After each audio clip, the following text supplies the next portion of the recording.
ఓం శ్రీ గణేశాయ నమః. శ్రీమాత్రే నమః.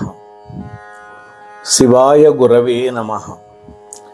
శ్రీకృష్ణ పరబ్రహ్మణే నమః. శ్రీరామాయ నమః. శ్రీ గురుభ్యో నమః. యా దేవీ సర్వభూతేషు జ్ఞానరూపేణ సంస్థితా నమస్తస్యై నమస్తస్యై నమస్తస్యై నమో నమః. ప్రియ భగవద్బంధువులారా, ఆశ్వీజ పాడ్యమి నుంచి దశమి వరకు అమ్మవారి యొక్క శరన్నవరాత్రులు మనం జరుపుకుంటూ ఉంటాం.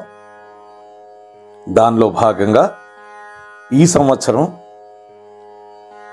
ఆంధ్రప్రదేశ్లో బెజవాడలో ఉన్నటువంటి శ్రీ కనకదుర్గాదేవి యొక్క వైభవాన్ని చెప్పుకుందాం.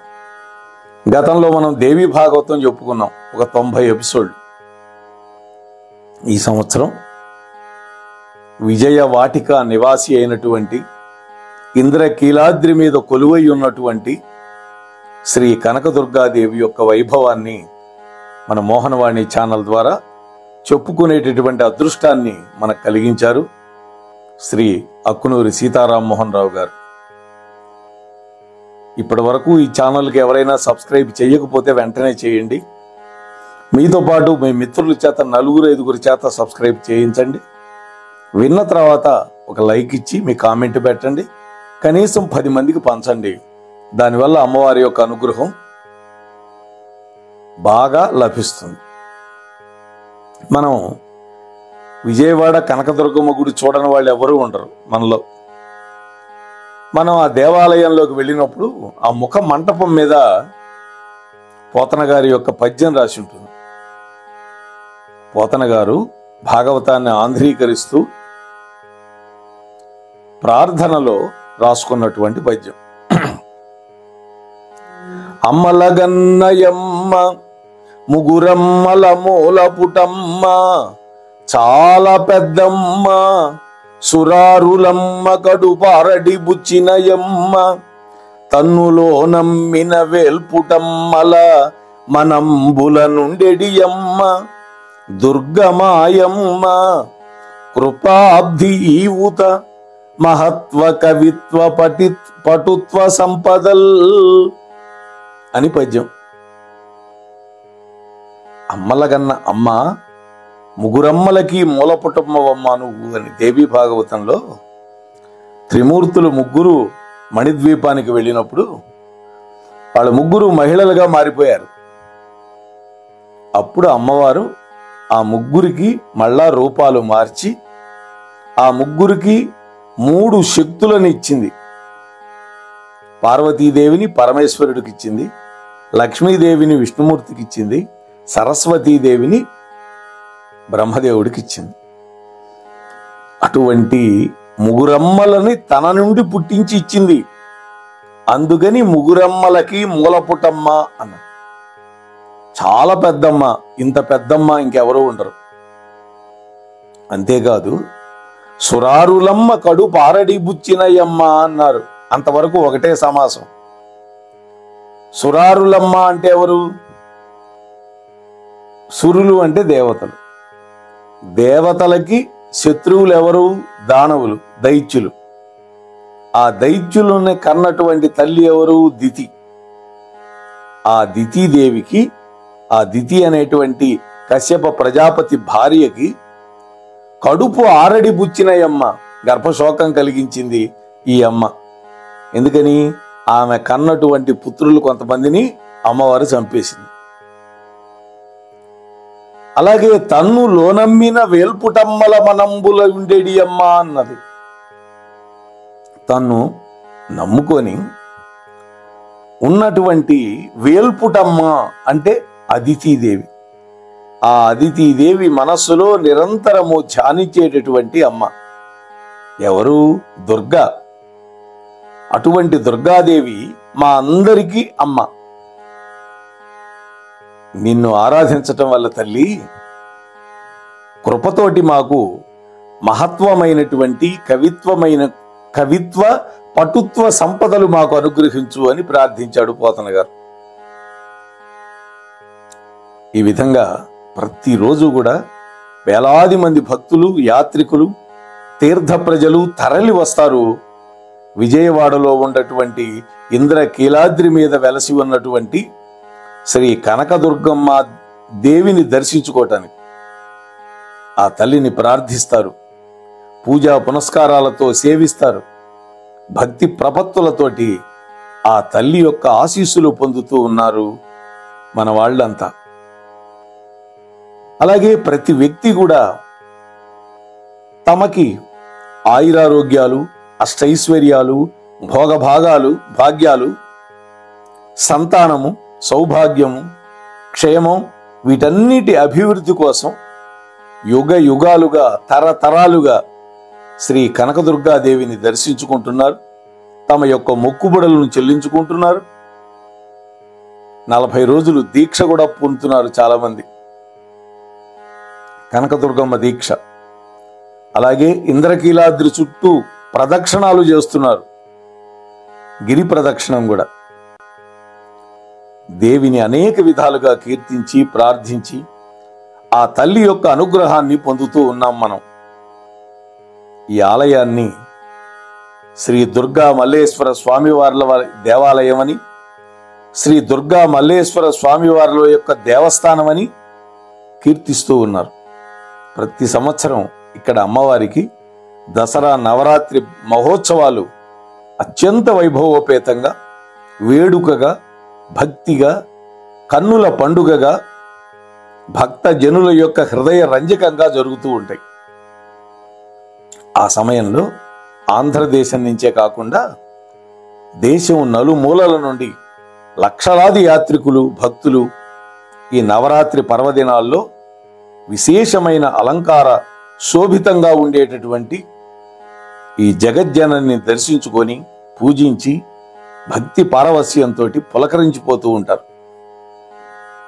ఆంధ్రప్రదేశ్లో ఉన్నటువంటి అసంఖ్యాకమైన దేవస్థానాల్లో అత్యధికంగా వార్షికాదాయాన్ని పొందుతున్నది ఎవరు అంటే తిరుమల తిరుపతిలో వేంచేసి ఉన్నటువంటి శ్రీ వెంకటేశ్వర స్వామివారు. ఆ తర్వాత అత్యధికమైనటువంటి వార్షికాదాయం పొందేది ఇక్కడ విజయవాడలో ఉన్న ఇంద్రకీలాద్రిపై వేంచేసినటువంటి శ్రీ కనకదుర్గాదేవి అమ్మవారే. విజయవాడ నగరం భౌగోళికంగా గనక దర్శిస్తే ఆంధ్రప్రదేశ్కి నడిబొడ్డున ఉంది. రాజధాని కూడా విజయవాడకి దగ్గరలోనే ఉంది, అమరావతి. ఇటు తూర్పు నుంచి పడమర దాకా, అటు ఉత్తరం నుంచి దక్షిణం దాకా ప్రయాణించేటటువంటి రైలు మార్గాలకి ఈ విజయవాడ రైల్వే స్టేషన్ ఒక జంక్షన్. అంతేకాదు ఆసియా ఖండంలోనే అతి పెద్దదైనటువంటి పండిట్ జవహర్లాల్ నెహ్రూ పేరుతో ఉన్న బస్టాండ్ కూడా ఈ ఊర్లోనే ఉంది. చాలా పెద్ద బస్టాండ్. భక్తులు, తీర్థయాత్రికులు పరమపావనముగా భావించేటటువంటి 12 నదుల పుష్కరాల్లో ఒకటైనటువంటి కృష్ణవేణి నది అమ్మవారు వెలసినటువంటి ఇంద్రకీలాద్రి పర్వతం దక్షిణ భాగంగా పడమట నుండి తూర్పుకి ప్రవాహం చేస్తూ సాగరంలో కలిసిపోతుంది. విజయవాడ దాటాక, కృష్ణా బ్యారేజీ దాటిన తర్వాత. ఆ పుష్కరాలు 2028లో వస్తున్నాయి. 2027లో గోదావరి పుష్కరాలు, 2028లో కృష్ణానదికి పుష్కరాలు వస్తున్నాయి. అంతేకాదు రాజకీయ, సాంస్కృతిక, వ్యాపార, విద్యా రంగాలకి, వైద్య రంగానికి కూడా విజయవాడ ప్రముఖ స్థానంలో ఉంది. అయితే వీటన్నిటినీ ఇక్కడ ఉండటం వల్ల కనకదుర్గమ్మకి ప్రాశస్యం వచ్చిందని ఎవడైనా అనుకుంటే వాడు పప్పులో కాలేసినట్టే. అమ్మవారు స్వయంభువై ఇక్కడ వెలసినందునే ఆమె యొక్క శక్తి మహత్తుల వల్ల ఈ విజయవాడ నగరానికి ఈరోజు ఇంత ప్రాముఖ్యం సంతరించుకుంది. ఇందులో ఎక్కడ కూడా వాదనకి తావే లేదు. అంటే వీటన్నిటికీ ప్రధాన కారణం ఏంటంటే ఇక్కడ వెలసినటువంటి అమ్మవారే కానీ మల్లేశ్వర దేవాలయంలో ఉన్నటువంటి శ్రీ అయ్యవారు గాని ఆగమ శాస్త్ర ఆధారంగా ప్రతిష్ఠించినటువంటి విగ్రహమూర్తులు కానే కావు. ఇది అంటే స్వయంభూగా వెలిసినటువంటి దేవస్థానం. ఎవరో ప్రతిష్ఠ చేసిన వాటికి అంత మహత్యం ఉండదు. మానవ ప్రతిష్ఠితాలు, ఋషి ప్రతిష్ఠితాలు, జ్యోతిర్లింగాలు, అలాగే స్వయంభువులు అని ఇన్ని రకాలు ఉంటాయి దేవస్థానాలు. ఇది స్వయంభూ. శ్రీ అమ్మవారు అయ్యవారు స్వయంగా ఇక్కడ వెలిశారు. దీనికి ఎన్నో చారిత్రకమైన పౌరాణికమైనటువంటి ఆధారాలు కనిపిస్తున్నాయి. రాజాధిరాజులు ప్రతిష్ఠించినటువంటి శిలాశాసనాలు కూడా ఇక్కడ ఉన్నాయి. ఈ విధంగా అమ్మవారు అయ్యవారు తమ భక్తుల యొక్క ప్రార్థన మేరకి స్వయంగా ఇక్కడ శక్తి స్వరూపులై వెలిసినందువల్ల కోట్లాది భక్తులు ఈ క్షేత్రానికి ఆకర్షింపబడుతున్నారు ఎక్కడి నుంచో. అటువంటి యాత్రికుల రాక వల్లనే ఒకప్పుడు విజయవాటిక నేడు విజయవాడ నగరంగా దినదిన ప్రవర్ధమానమైంది. ఇక్కడ ఇంకో ముఖ్య విశేషం చెప్పుకోవాలి. ఏమిటంటే సాక్షాత్తు పరాశక్తి అవతారమైనటువంటి దుర్గాదేవికి ప్రాముఖ్యత లభించటం అనేది మన దేశంలోనే 18 శక్తిపీఠాలు ఉన్నాయి. ఈ 18 శక్తిపీఠాల్లో 4 మన ఆంధ్ర రాష్ట్రంలోనే ఉన్నాయి. మన అదృష్టం కొద్దీ. అలంపూర్లో జోగులాంబాదేవి ఉంది, మహబూబ్ నగర్ జిల్లాలో ఉంది. ఇది కర్నూలుకి 20 కిలోమీటర్ల దూరం. మేము వెళ్ళాం. ఆ ప్రక్కనే ఒక నది కూడా ప్రవహిస్తుంటుంది, తుంగభద్ర నది. శ్రీశైలంలో భ్రమరాంబికాదేవి, తూర్పుగోదావరి జిల్లా పిఠాపురంలో పురుహూతికాదేవి, అదే తూర్పుగోదావరి జిల్లా ద్రాక్షారామంలో దాక్షాయణి. ఈ 4 శక్తిపీఠాలు 18లో మన రాష్ట్రంలోనే ఉన్నాయి. అయితే ఈ శక్తిపీఠాల కంటే కూడా మిన్నగా విజయవాడలో వెలసినటువంటి శ్రీ కనకదుర్గాదేవి విరాజిల్లుతోంది. ఇక్కడ వెలసినటువంటి దుర్గామాతకి ఇంతటి ప్రాశస్త్యం లభించడానికి ఎన్నో పౌరాణిక చారిత్రక కారణాలున్నాయి. వాటిని సంపూర్ణంగా తెలుసుకున్నప్పుడే ఈ తల్లి యొక్క మహాత్మ్యం మనకు అర్థమవుతుంది. అందుకనే మనం ఇది మొదలుపెట్టాం. శ్రీ కనకదుర్గాదేవి ముగురమ్మల మూలపుటమ్మ అని పోతన గారు కీర్తించారు. అంటే మనకి 3 మాతలు ఉన్నారు: లక్ష్మీదేవి, పార్వతీదేవి, సరస్వతీదేవి. ఆ 3 అమ్మలకి మూలాధార శక్తి ఈ తల్లి. అంటే మనం నిత్యం ఆరాధించేటటువంటి త్రిమూర్తి స్వరూపిణులే, త్రిశక్తి స్వరూపిణులే ఆ 3 మాతలు. ఎవరో కాదు వాళ్ళు. లక్ష్మీదేవి అయితే ఐశ్వర్యం, భోగభాగ్యాలు, సంపదలు ఇచ్చేటటువంటి తల్లి. ఈ తల్లిని ఎవరైతే మనస్ఫూర్తిగా ఆరాధిస్తారో వాళ్ళ ఇంట్లో లోటు అనేది ఉండదు. సంతానం ఉంటుంది, సౌభాగ్యం ఉంటుంది, అన్నీ ఇస్తుంది ఆ తల్లి. ఇంకా సరస్వతీదేవి విద్యా విజ్ఞాన ప్రదాయిని. ఈ తల్లిని గనక త్రికరణ శుద్ధిగా ఆరాధిస్తే ఆ ఇంట్లో ఉండే వాళ్ళకి అఖండమైన విద్య, విజ్ఞానం, జ్ఞానం ప్రసాదిస్తుంది ఈ తల్లి. అలాగే శ్రీ దుర్గామాత శత్రుంజయ స్వరూపిణి అయినటువంటి సకల శక్తి స్వరూపిణి. ఈ తల్లిని మనసా వాచా కర్మణ ఎవడైతే నమ్ముతాడో, ప్రార్థిస్తాడో వాళ్ళందరికీ సర్వకార్య జయం వస్తుంది, శత్రు విజయం కూడా లభిస్తుంది. అదే లయకారకుడైనటువంటి పరమేశ్వరుడి యొక్క భార్య పార్వతీదేవి కదా, ఆమె శక్తి స్వరూపిణి. అయితే ఈ 3 అమ్మలకి మూలపుటమ్మ, మూలాధారమైనటువంటిది జగన్మాత, ఆదిపరాశక్తి. ఈ సకల చరాచర జీవకోటికి ఆది తల్లి ఈ దుర్గామాత. అయితే ఈ పరాశక్తి ఎవరు? ఈవిడ లక్ష్మి, సరస్వతి, దుర్గా అనే పేర్లతో త్రిశక్తి స్వరూపిణులుగా ఎందుకు అవతరించింది?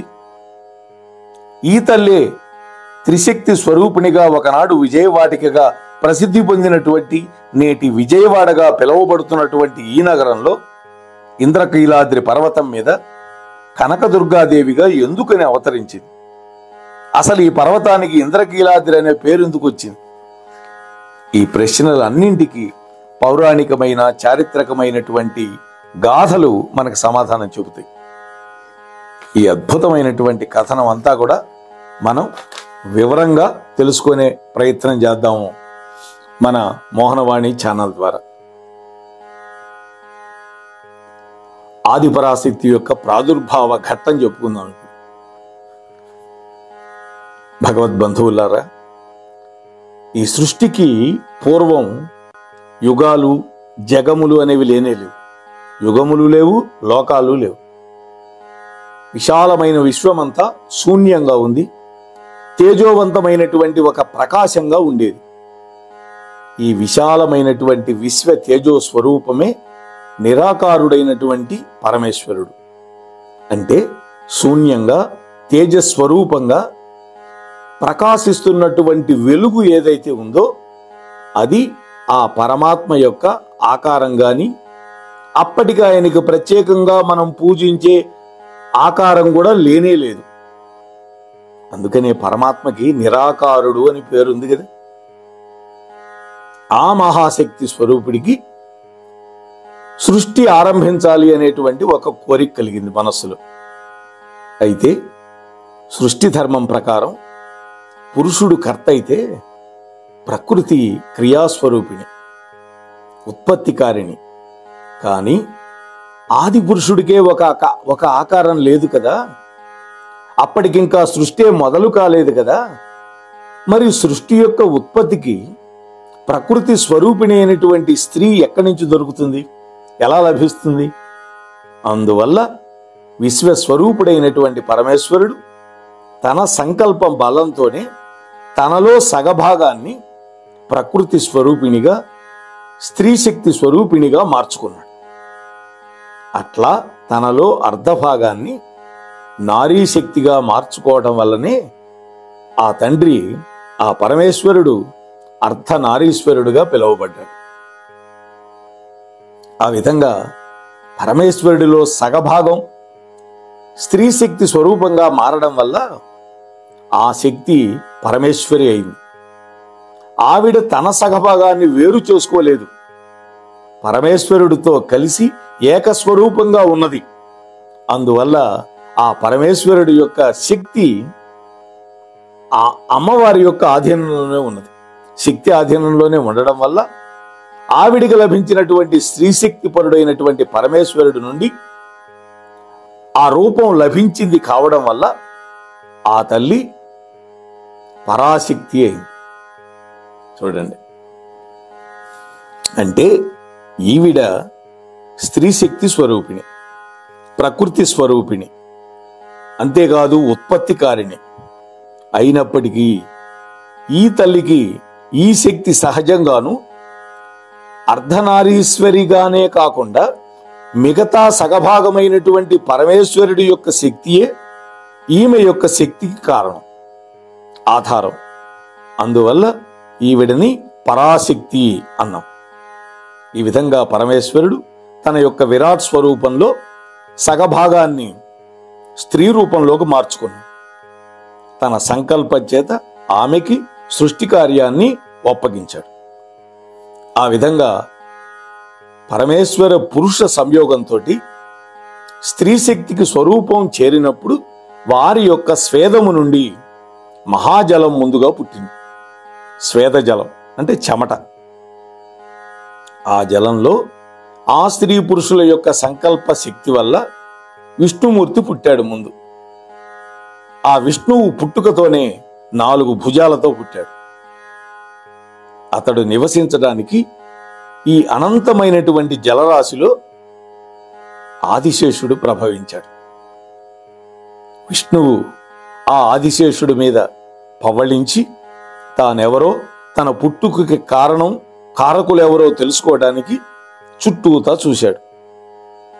ఆయనకి తన చుట్టూ అనంతమైన జలరాశి, దాన్ని ఆవరించుకున్న ప్రకాశిస్తున్నటువంటి మహా తేజం తప్ప మరేమీ కనపడల. అప్పుడు విష్ణువు తన యొక్క పుట్టుకకి కారణభూతమైన శక్తి ఏదో తెలుసుకోవడానికి ధ్యానంలో యోగ నిద్రలో మునిగిపోయాడు. మనం పోయే తామసిక నిద్ర కాదది, యోగ నిద్ర. ఆ విధంగా విష్ణుమూర్తి అనేక దివ్య సంవత్సరాలు సాగించినటువంటి యోగ తపస్సు ప్రభావం వల్ల ఆ మహాత్ముడి యొక్క నాభి కమలం నుండి ఒక కాడ పుట్టింది. అది అనంతంగా పెరిగింది. దాని మీద ఒక కమలం వికసించింది. అందుకనే అప్పటి నుంచి కమలగర్భుడు అని పేరు వచ్చింది విష్ణువుకి. ఆ కమలంలో బ్రహ్మదేవుడు పుట్టాడు. బ్రహ్మ కూడా స్వయంభువే. కమలం నుండి పుట్టాడు కాబట్టి బ్రహ్మని కమలగర్భుడు, కమలాసనుడు, కమల సముద్భవుడు, ఇలా అనేక పేర్లు వచ్చినాయి బ్రహ్మకి. కమల గర్భుడు అనే పేరు మాత్రం విష్ణుమూర్తిది. కమల నాభుడు అనే పేరు విష్ణుమూర్తిది. కమల గర్భం నుంచి పుట్టాడైన కమల గర్భ సజ్జాతుడయ్యాడు బ్రహ్మ.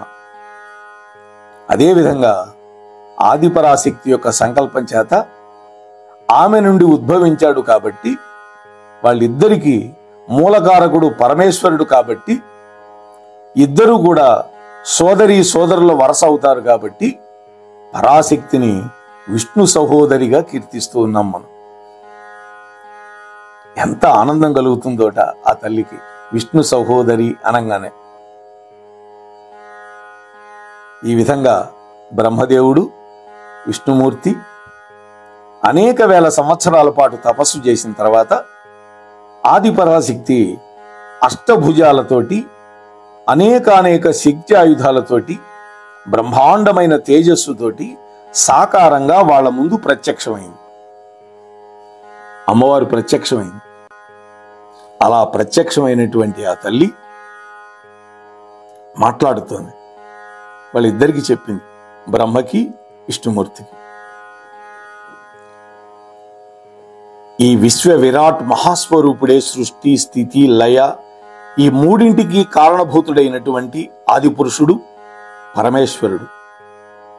ఆయన తేజస్వరూపుడు, నిరాకారుడు అయినా కూడా తన యొక్క సంకల్పంతో అనేక రూపాలు ధరించగలిగినటువంటి శక్తి కలవాడు. ఆయన సంకల్పం వల్ల ఆయనలో సగభాగం నా ఈ యొక్క స్వరూపం. పరమేశ్వరి రూపం దాల్చింది నేనే, అర్ధనారీశ్వరిని, ఉత్పత్తి కారిణి అయినప్పటికీ కూడా నా ఈ శక్తి యావత్తు కూడా పరమేశ్వరుడిదే. అందువల్ల నేను ఆయన సేవికని. ఆ మహానుభావుడు సృష్టి చేయాలి అనేటువంటి సంకల్పం కలిగినప్పుడు ఆ మహానుభావుడి నుండి నేను, నాతో పాటు మా ఇద్దరి యొక్క సంకల్ప బలం వల్ల విష్ణువు పుట్టుకొచ్చాం. కాబట్టి విష్ణువు నా సోదరుడు. ఆ విష్ణువు నాతో సమానంగా పుట్టినందువల్ల ఆయనలో నేను నాభియందు ప్రకృతి స్వరూపంగా నివసించటం వల్ల నా శక్తి యొక్క సంకల్పం వల్ల విష్ణువు యొక్క నాభి కమలం నుండి ఉద్భవించాడు ఈ బ్రహ్మ. అందుచేత నేను మీ ఇద్దరికీ మాతృ సమానురాలు. నా ఈ మాతృత్వానికి కారకుడైనటువంటి పురుషుడు పరమేశ్వరుడు. ఈ జగత్తంతటికి తండ్రి, జగత్పతి ఆయన, జగత్పిత ఆయన, నేను జగన్మాతని అని ప్రకటించింది ఆదిపరాశక్తి. బ్రహ్మదేవుడు, విష్ణుమూర్తి ఇద్దరు కూడా ఆ పరమేశ్వరిని అనేక విధాలుగా స్తోత్రాలు చేసి ఒక అడిగారు, అయితే తల్లి, మా ఈ పుట్టుకకి మీ ఆది దంపతుల సంకల్పానికి కారణం ఏంటి? ఎందుకని మమ్మల్ని పుట్టించారు అని వినయంగా అడిగారు వాడు. సృష్టి, స్థితి ఇది పరమేశ్వరుడి యొక్క సంకల్పం నాయన. ఈ సంకల్పాన్ని కార్యరూపం చేయడానికి ఆయన నన్ను, నా ద్వారా మిమ్మల్ని ఇద్దరినీ సృష్టించాడు.